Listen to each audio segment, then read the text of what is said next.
Hey everybody! Hi! How is everyone this fine Tuesday evening? Let me close out of this window so I can see the chat. Okay, we're live. If this is your first video that you're watching on our channel, this is our live show we have every Tuesday night at 8:30 p.m. Eastern Standard Time. So this, an error occurred. That's not good. Hopefully you guys can see this. If this is your first video, then I would go check out another one because we have much shorter videos. Every Tuesday night we kind of do like a 20 to 30 minute live show. So what are we talking about tonight though? Tonight? Oh, was there housekeeping stuff? We couldn't remember. Oh, couldn't remember. There's two things we wanted to tell you at the beginning and now I can't remember. Hopefully they'll come back to us. They'll come, yeah. Okay. What are we talking about tonight though? Tonight we're talking about, well, flexing your idea muscle. How to become an idea machine, which this is all kind of based off of an article that I read by James Altucher, I think is how you pronounce his last name. And I actually read it back in 2012, and it was a response to a Twitter question and answer session that he had. I've actually, since we looked it up this morning, he actually wrote a whole guide to this, and we'll link to this in the description. In fact, we should have. I don't know why we didn't do that beforehand. But anyways, he linked to this article. He wrote this article that's a huge super guide to becoming an idea machine. So what does it mean to be an idea machine? It means that you very specifically practice flexing your idea muscle.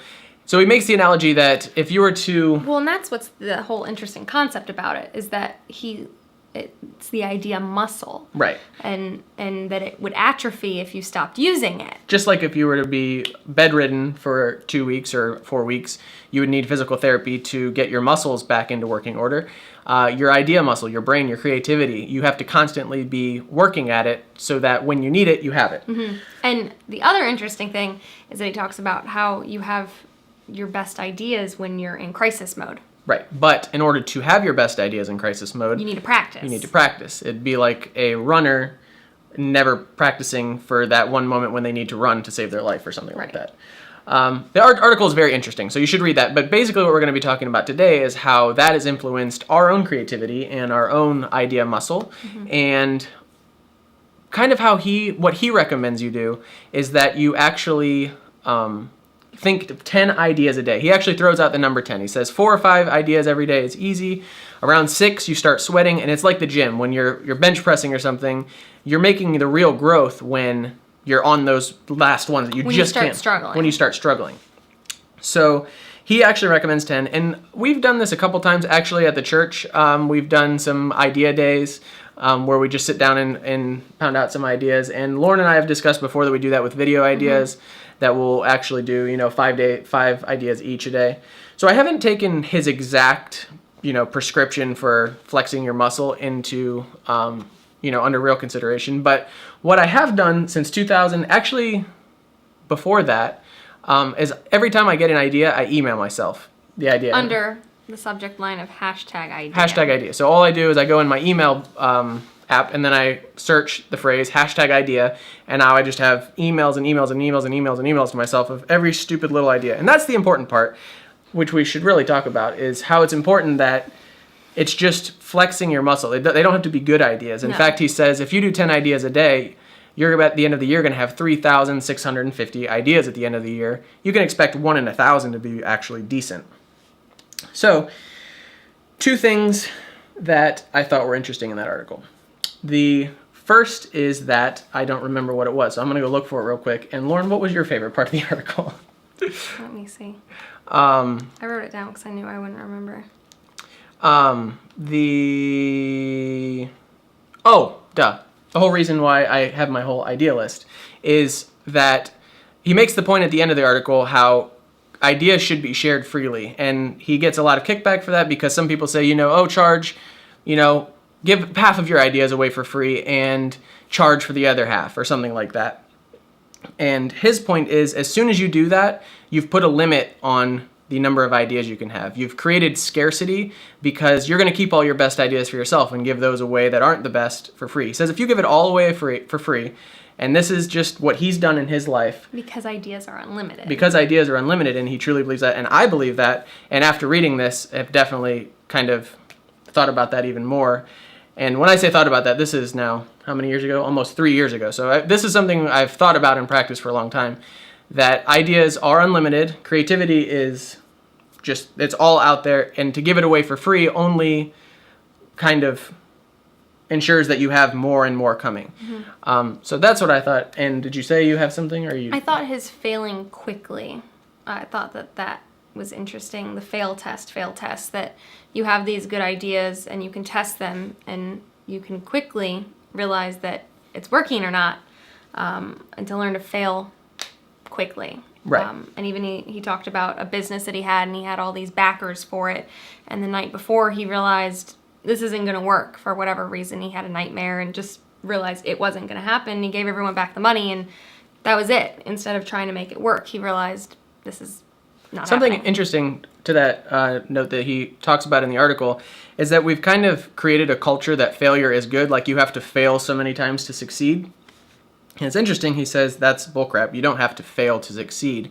You just have to get better at learning from your failures and failing quickly, knowing when to pull the plug and that sort of thing. So if you're interested in how he decides, what are good ideas worth executing, he goes into that in pretty good detail, and then also when to pull the plug. I definitely highly recommend the article. It definitely changed the way I think about business and ideas and that sort of thing. But what I thought would be fun tonight, instead of just us basically rehashing an article that you can go on the internet and read yourself, would be to go through and kind of put my money where my mouth is on the ideas freely, give everything away, and kind of get your feedback on some of them and see what you think of my ideas. And also, what would be cool is I kind of Google them quickly when I have an idea just before I write it down, because if it's been done a million times, I don't even bother writing it to myself. I have ideas that have been done all the time. But if you guys want to Google them at home, let me know if there are already ideas. And keep in mind, some of these are really stupid. I just wrote down all of my ideas that I've had in my emails in the past, 3 years or whatever, and we'll kind of go from there. So Kevin R. asked, Lauren, does he talk about sunk cost when discussing failing quickly? He has a very interesting perspective on money because he has been broke and wildly wealthy several times in his life. And I actually follow him pretty consistently. I haven't read him very often lately, but he, for instance, had, in the article, he says, I had 10 website ideas on one of my idea days or whatever. And When he paid someone $2,000 to make one of them, and then sold that one for $12 million? $10 million. $10 million. So he also I think it's stockpicker or something.com was his. He sold for millions and millions and millions. He works with Fortune 100 companies, and that's actually one of the reasons why I stopped reading him, is because he plays this emotional heartstring of he'll talk about these amazing highs and then use the lows to kind of leverage your emotion, sort of. And you really only pick that up after you've been reading him for several years. So that's not to say don't read his stuff. I think it's really cool, but he has a very formulaic way of making his blog posts that I've just kind of gotten tired of. But that's beside the point. He talks about sunk costs. To him, money is infinite, both infinite and nothing. And so it's kind of just a fresh perspective. I definitely recommend checking him out. Anyway, Kevin. So anything else you wanted to add before we go through? So let's actually start with today. So I had several ideas today that I thought would be cool. And this is going to go in the stupid category. It is, don't read these. So Lauren's going to get a reaction to all these, because I actually don't tell her about my ideas. I just get them all day and I just email them to myself. The one I had today was, how there's fanny packs, right? So what about fanny pack? It's a dual fanny pack that goes on both sides, and it's called saddlebags. Yes? No. Everyone at work loved it. You don't like it? No. Okay. That's in the maybe pile. What about, I actually got this one tonight before the show, about 20 minutes ago. On Reddit, there was a guy who made an airplane wing desk, but he made it look like real airplane wing with metal. I thought it'd be cool to make furniture that is all wood, so it's airplane themed, and it has the curves and the ribs of an airplane wing and stuff like that, but it's all wood with glass on top, so you can see the inner workings of the wing, all made out of wood. I could get behind that. You get behind that? Mm-hmm. So if you guys are home, Google it, see if that's a thing. I didn't have a chance to Google that one. Here's another idea called, this is actually an idea for a YouTube channel name. If you're thinking about starting up a YouTube channel, I think it'd be cool to have something called the fourth wall, I was there when you thought of this one. because in movie and TV, there's something called the fourth wall where actors and even the way you film, you don't ever want to give the audience the impression that they're there. You want to give the impression that they're part of this movie set, and you never want to break what's called the fourth wall, which is the TV screen or the movie screen. Well, with YouTube, it's obviously the opposite of that. YouTube is the community. It's not production value. It's not anything like that. So I think it'd be a cool name. Muffin Satchels. I love it. See if it's trademarked right now. Let me know. And so I think a cool name for a YouTube channel, if you guys are thinking about starting a YouTube channel, would be the fourth wall. So there's an idea. This one is cool. I This was saw. another Reddit one. Was it? You said you saw the picture on Reddit. Oh, someone just posted a cool. Yeah. I do know about these. A water bottle from I think World War II, and it was like a tin can and it said emergency water on it, and it was like a pop top can, like that you usually put soda in, but it was for water. I think those would sell really well if you like made retro bottled water. And live where hipsters are. And live where hipsters, but any city pretty much has that. Okay, this is another weird one. I was thinking we were driving home one time from Nashville a couple months ago, and I saw a bunch of tire treads in the road, and I thought, what could you do with all these old discarded tires? And it reminded me of alligator scales. So I think you could make alligator sculptures out of old tire treads, and I think that could be a thing. You could see it on a playground Yeah, for kids. something like that. Hello, Susie from Williamsburg. How are you doing tonight? Okay. This is, I think, the best one. So Lauren likes this next idea, and I actually like it a lot. I think this is maybe my best idea to date. And these actually were just going in order of date. I just pulled random ones out. So it's not, these aren't in any order, they're in chronological. But this is a BYOB bar.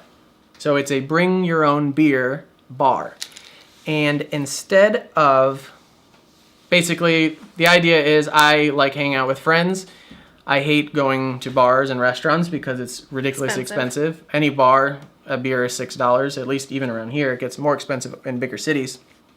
So this is a place where you go and you pay a cover charge, like $5. And it's basically like tables with ice chests all around it, like ice troughs. And you bring your own drinks, and then you can just hang out and socialize and not have to spend a bunch of money to go out. So that's my genius idea, I think. And I'm actually very serious about doing it. I think I want to build it.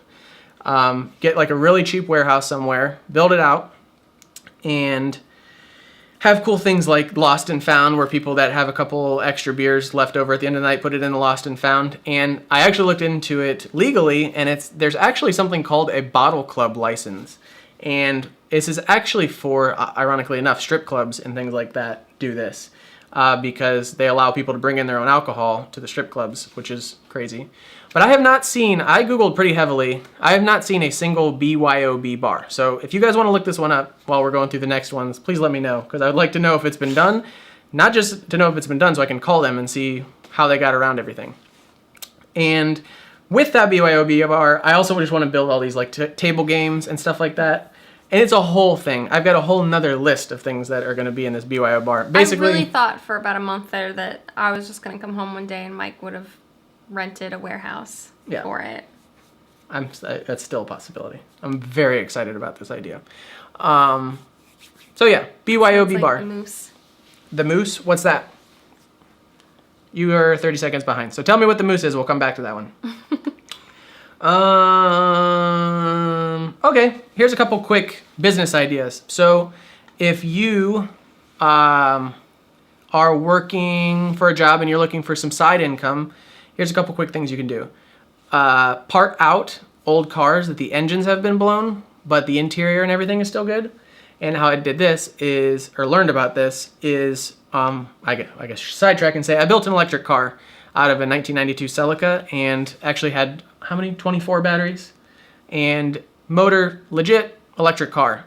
It didn't have brakes. Yeah, it did. By the end of it, it had brakes, but I had one bad battery, and that ruined all the other batteries. Long story short, I had to either buy $2,000 worth of new batteries or part it out. So I decided to part it out. But when I parted it out, I ended up making a ton of money. And by a ton of money, I mean like $1,000, just by selling the lights and the mirrors and the glove box itself, little trim pieces, like every little thing you can think of in a car, someone is ruined in their car. And on eBay, it's They crazy. want it. The headlights are like $90. So here's what you do. You look on Craigslist, you find old cars they blew the engine, it's completely unrepairable, buy them I bought that Celica for $400 and parted everything out for like, I think it was $1,200 or $1,300. So I made almost an extra $1,000 just listing stuff on eBay. There's a business idea. If you want a side business, that's that one. Here's another one that's even cooler and cheaper. I found out that real estate companies are actually looking for people to drive the quadcopters. You know these new things? We had someone who came by the store the other day who gave me a flyer for that. Really? Someone's doing it now? Okay. Anyways, I'm sure there's plenty of room for everybody and not necessarily in your city. Go get one of those quadcopters off of, B&H or Amazon or whatever. And it's a remote controlled helicopter that has a GoPro, and real estate agents want them to like do videos of the really expensive houses, and they pay like $500-600 for you to come out and literally just drive your helicopter and just remote control helicopter around. I think that's a great idea. Susie says it's a BYOB club. Also, the Elks Club is BYOB. Yes, so I have heard of that, but those are technically. How does the Elks Clubs work? Are those private clubs, or do you? I don't remember. My dad does it. Are those? What's the other one with the hats? I don't remember what those clubs You're are. thinking of the Shriners, and I don't That's think that's not the it. same thing. That's not the same thing. I have no idea what an Elks Club is, but I've heard of it. So I need to check into that. Thank you. Here's a cool slogan called Awesome in Action. I don't know. That's all I have on that one. I wrote that one down. Hashtag idea to myself. Oh, I love this one. Okay, this legitimately doesn't exist. I've Googled the crap out of this and could not find anyone who's done it. Okay. If you're doing like an industrial themed interior design, like a office or something like that, I think it'd be awesome to have little black wires painted all over your walls. So like you have going from all of your outlets to your switches and to your fixtures. Maybe not your fixtures on the ceiling because that would get a little crazy. But like have like two black wires coming out of the switch, splitting off into different outlets. So you can see like visually where all the wires are running through the walls. Like try and get it as accurate as possible. I think that would be pretty hipster and cool to have electrical wires painted on the wall as like a design thing. It obviously would have to fit the design of you couldn't just go in your house and do that. But I think that would be awesome. Okay, here's another YouTube channel idea. And I may just do this one myself. It is called...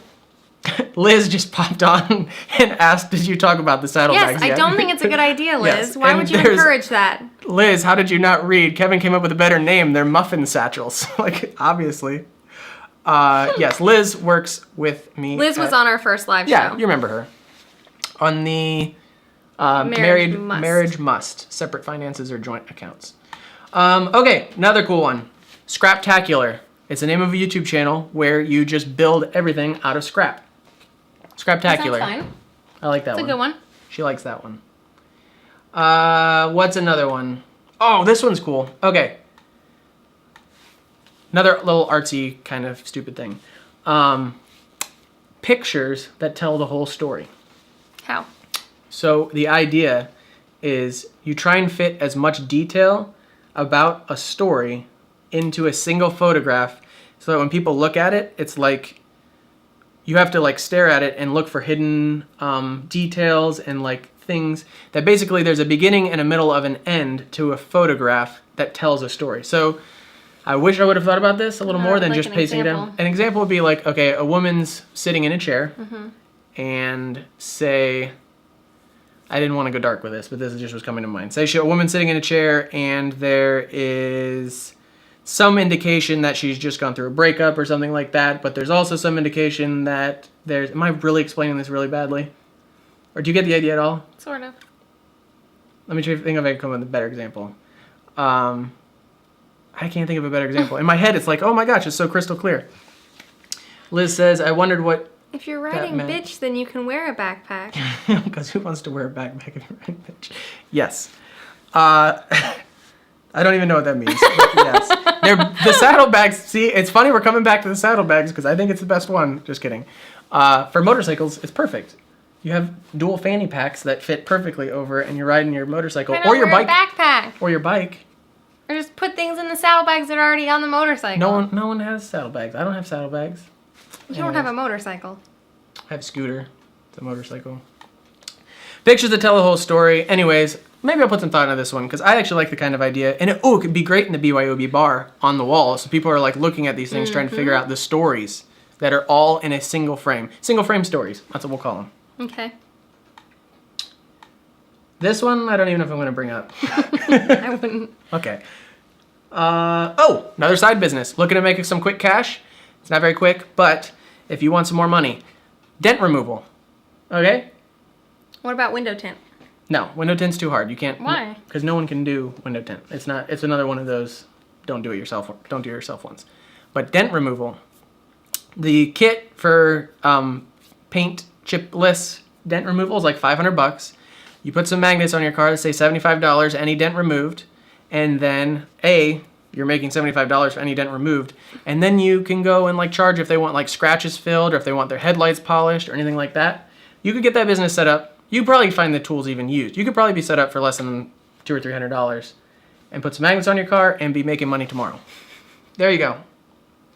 Liz doesn't want to wear a backpack. She wants to wear saddlebags or muffin Are you satchels. riding a motorcycle? It doesn't, even if you're not going through Disneyland.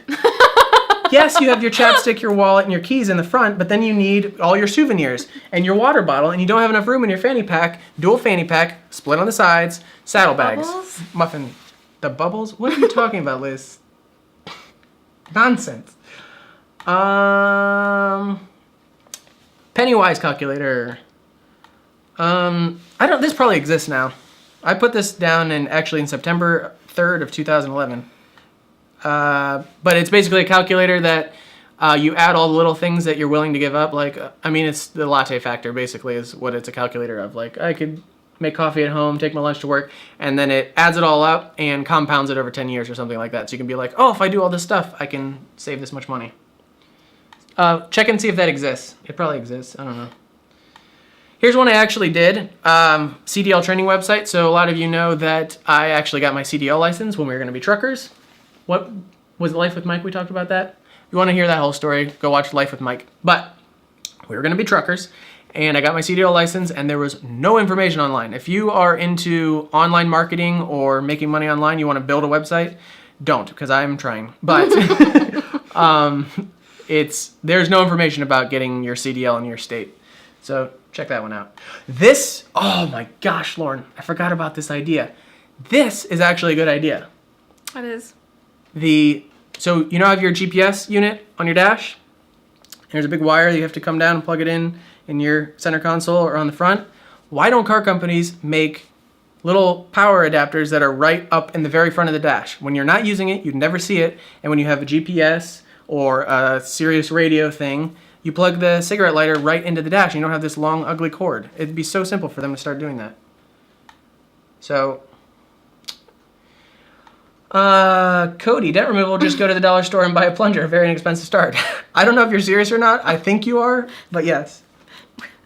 Liz asks why... No, because of the bubbles. Oh, yes, why window tint isn't for everyone. Yes, window tint is very difficult to do. Ask Mr. Alex Kaufman. His tinted windows look great, though. I couldn't see him last night. Yeah. Okay, this might exist. Google this one for me, but I idea'd myself this in June 2011. A key holding service, so that when you lock yourself out of your house or car, you just call this company up and they come by and unlock your thing. You can get your keys out. So it's like it's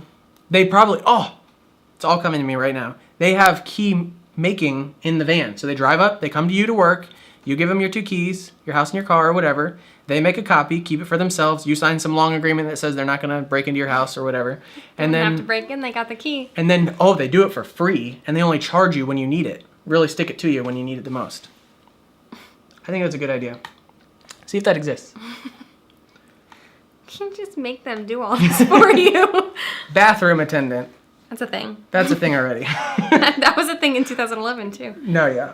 I was in Vegas, and that's what it was. I was in Vegas talking to the bathroom attendant, and they make like $400 or $500 a night in Vegas at least. So do that. They do that other places. Very last idea, because it's the last one I wrote down for some reason. And we probably want to end anyway. And it's actually not a bad idea. You could probably go do this and make money. So when we were doing, when I was doing production touring, I did a lot of festivals and stuff like that. Everyone has the 10 by 10 pop-up tents. Everyone wants to put up their sign that says they sell funnel cakes or all this stuff, tacos. What are some other things? Just kidding. Nobody has made a way for you to put signage on a tent. They're all like, they strap like PVC to the ends of it and like, or they're bungee cording their signs to the tent somehow. If you made like clicks sign thing that go automatically, because every 10 by 10 tent, pretty much the same thing. I'm getting excited about this one. You make $1 billion. That's $1 billion. Not $1 billion. It'd be great for craft fairs too. Any kind of fair. Flea markets, fairs, festivals. Everyone has these 10 by 10 tents. Everyone wants to put up a sign, and everyone's doing it really stupid. You could probably just have a life just traveling around to all these flea markets, festivals, and everything like that, just selling your little tent thing. I'm just saying, if you hate your job, go make this thing. There's always options. Okay.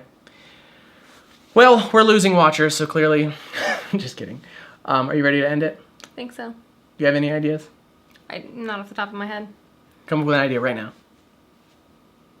For what? Anything. Idea day. 1, 2, 3, go. Idea day. No, you can't just put me on the spot like that. Okay, I'll come up with a new idea right now. You guys come up with an idea. Okay. Casters. Chairs. I already had this idea, but I'm going to do it anyway. I want to make my own Aeron chair. Have you ever guys seen these Aeron chairs that are like $900?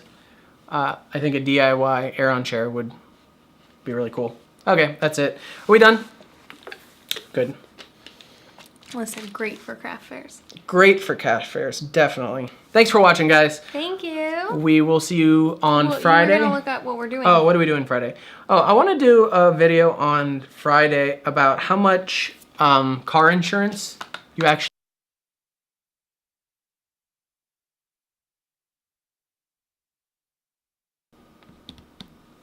Why does it do that? I don't know.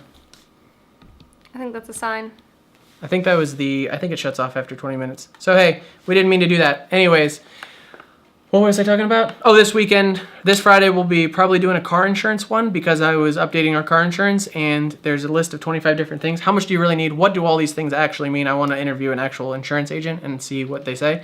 And also for early retirees, is getting the cheapest car insurance possible the best way to go? Because if you don't have enough car insurance, then what happens? Do you need a liability policy on top of that? I don't know. I think you might.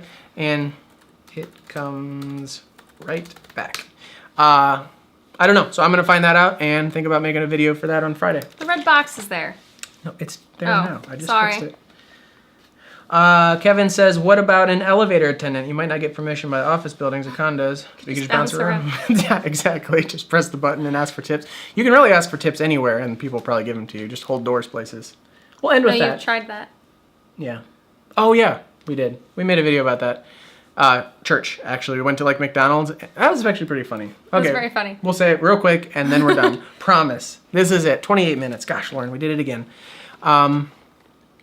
We did a video for church where we had Chase go out and just do random things for people, hold doors, and we actually had him in McDonald's in the drive-thru line, and he would ask the people in the cars what they were ordering, and he would tell it to the speaker, like they were just standing this close together, and people did it. They actually told him what to tell them, and then he asked for a tip at an end. Super embarrassing. He never got any money. Super funny, but he didn't get any money. And then he got asked to leave. But that proves that point. So you can't do anything and ask for a tip, but I think you should. Okay, bye guys. Thanks for watching. Bye. Thank you. It was fun. Okay, where are we at? YouTube. What do you mean, where are we at? I don't know how to turn this off.